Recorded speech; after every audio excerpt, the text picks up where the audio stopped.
Well, I was yelling, "Don't throw it." That's probably what stands out the most.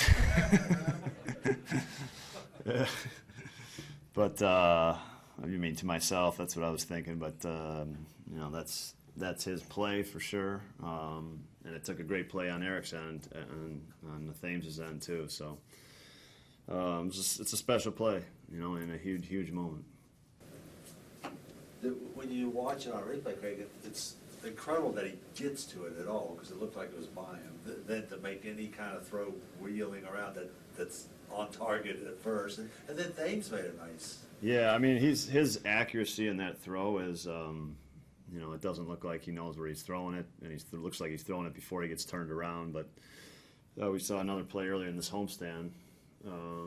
He's, or maybe it was early in the series, early in the series, right? That he put a throw on the money. So he's good at that play. I mean, he's really good at that play. And the pick on Eric was, I didn't look. I'm sure the runner at third. I'm sure the runner at second was continuing on. So, it's a tie game if Eric doesn't make that play. Are you seeing anybody play shortstop better than him in your games? Well, he's doing it. He's doing what kind of was advertised and how we considered him in the minor leagues. That's, that's and it took him a little bit, and we're starting to see it now. I think him get comfortable with hitters and situations, and Carlos Sabero has done an excellent job kind of feeding him more and more kind of as we go here, from things to just keep an eye on and kind of make instinctual, and he's doing a nice job of it. That home run by Domingo was a little like McCutcheon's on that. It was a ball off the plate that he went and got and just went with it down the line. And, of course, Domingo's was a lot closer to going foul. Yeah. But, I mean, what a big hit. Yeah, I mean, Domingo's got, that he's got opposite field power. We've seen it a bunch this year. But it's, again, it's a huge spot. We had a nice threat going, getting second and third, and nobody out there, obviously. And Watson made some good pitches on our two lefties. It's a huge two out homer in the seventh. It's a big one. I always ask you about the angle because we can't see it from where we are in the dugout. Do you have a good angle down the line? I knew it was far enough. That my thought was it's far enough. I thought it was easily fair at the start, but then as it kept going, I wasn't sure. Yeah. It seems like in a lot of juniors' starts, we talked about battling, and he kind of had to do it again tonight. He played in traffic a lot. 7 hits and 5 walks, but only 3 runs. That's not easy to do. Yeah, I mean, I thought early in the game, he was, and he's done this a couple times this year. Early in the game, he's struggled a little bit to get going, especially with this fastball. I thought he finished. I believe it was the 4th. He finished with after he walked McCutcheon and DJ went out and talked to him, and he struck out Mercer and Stewart. I thought he threw the ball. That's as good as he's throwing the ball this year. Those 2 hitters, I thought. He really stepped on it a little bit, and he stepped on it, and there was more to the fastball, and it was really good. And I was really comfortable throwing him out there for the 6th, and he battled. I know he gave up the home run, but he battled through that inning. So it was.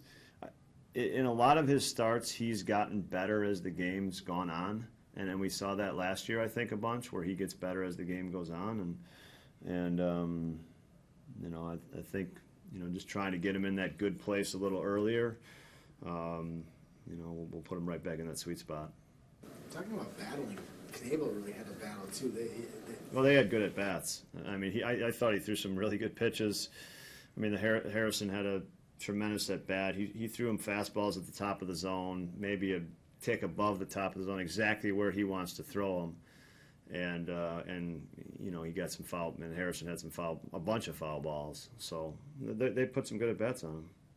I know we talk about fun with numbers a lot, but he's now done something that only Aroldis Chapman did. Striking out all these guys.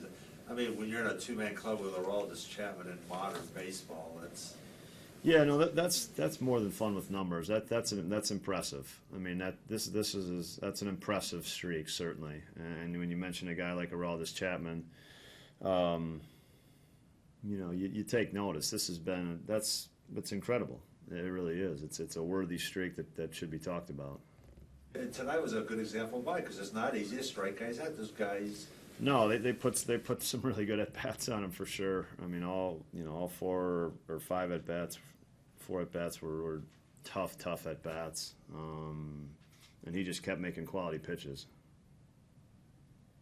Since we didn't find out till after or right before game time, can you tell us how and when Willie hurt his leg and had to go on the DL?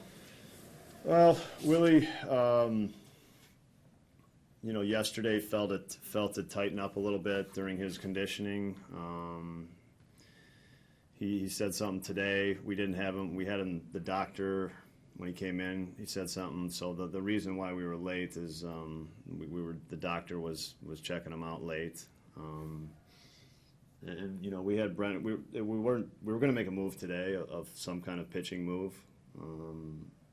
But with Willie's with the leg, we just went with Willie.